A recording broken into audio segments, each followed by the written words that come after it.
Hello, this is ShackTack, and I apologize for not doing any videos recently. Well, the Cymbal Dragon anyways. And the main reason for that was because I wanted to see who was actually watching my videos.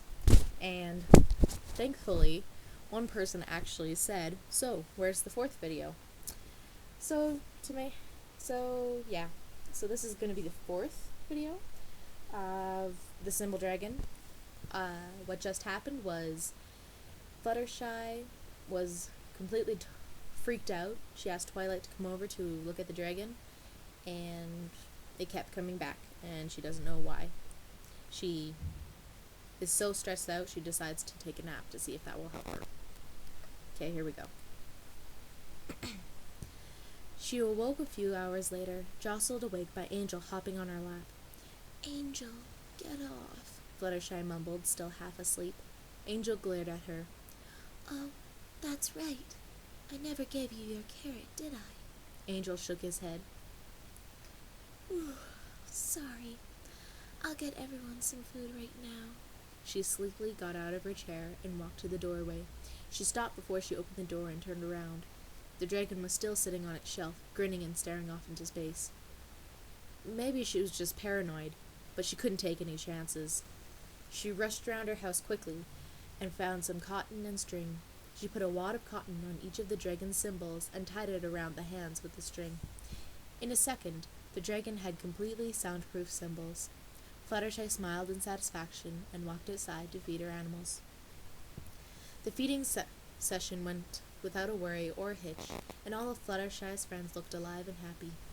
Fluttershy couldn't help but sigh in relief that nothing bad had happened to any more animals. The others must have just been coincidental. Sad coincidences, but not on purpose. Nothing sinister.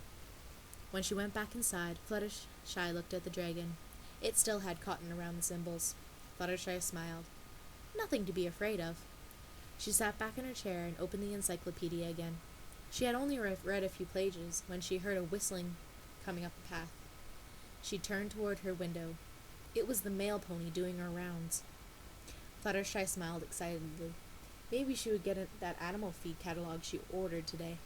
The normal feed she'd been giving everyone seemed to be doing well, but she wasn't sure that. She sniffed the air. Was that smoke? She turned back around to face the shelves. The cotton that silenced the dragon's cymbals was burning. Fluttershy dashed into the kitchen and filled up a glass of water to put out the fire. She dashed back into the room, but the fire had already burnt off the cotton, leaving a small wad of burning material on the ground. Fluttershy poured out the glass on the fire, which hissed for a split second and went out. Her attention went to the Cymbal Dragon. Its eyes were lit, giving the appearance of burning coals in its head. As she watched, its arms started to slowly stretch out. Fluttershy's jaw dropped. There was something to this after all. And if she was correct as to what was about to happen, she rushed over to the window. The mail pony was still at the post box, sorting through her mail saddlebag. She didn't look like she was in any danger. No, wait! The tree next to her! Fluttershy looked back over her shoulder and saw that the dragon's arms had almost fully outstretched. "Ma'am!" she shouted at the window. "Go away! Turn around and run! You're in danger! Ma'am!" But of course, the mail pony couldn't hear her incredibly soft, yelling voice. She was so busy sorting through her saddlebag, she didn't even notice the groaning, snapping sound of the tree next to the box.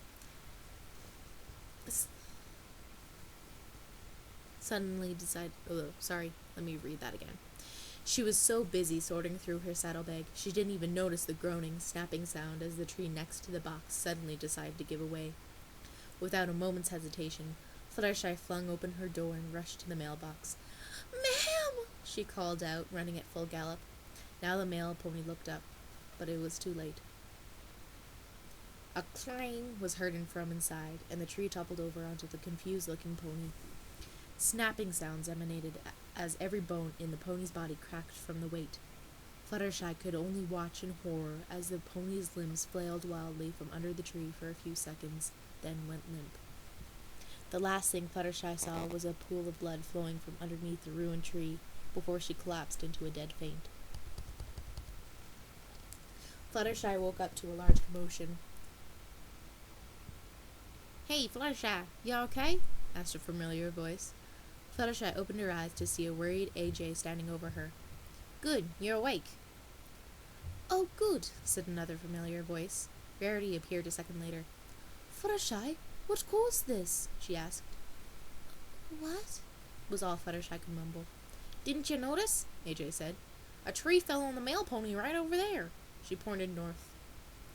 Fluttershy looked over and saw a large group of ponies standing around a felled tree. Royal guards were at the scene, keeping the ponies from getting too close to the tree. A team of hospital workers lifted a squashed piece of flesh, formerly known as the mail pony, from under the tree into a stretcher and quickly covered it with a cloth. The events of several hours ago flashed back in her mind, causing Fluttershy to cringe. "I agree. It's horrible what happened, and right outside your house as well." "Fluttershy, did you see what happened?" Fluttershy could only stare at the tree, her jaw open and her eyes lowered in despair. "Applejack, what a horrible thing to ask her. Can't you see she's in shock?" "Well, that answers my question, then. Some pony was going to ask her that question soon anyways, since the guards are here." "You're so inconsiderate of your friends." "Inconsiderate? I was wondering if Fluttershy was okay." "How in any way was that a question to see if she was okay?"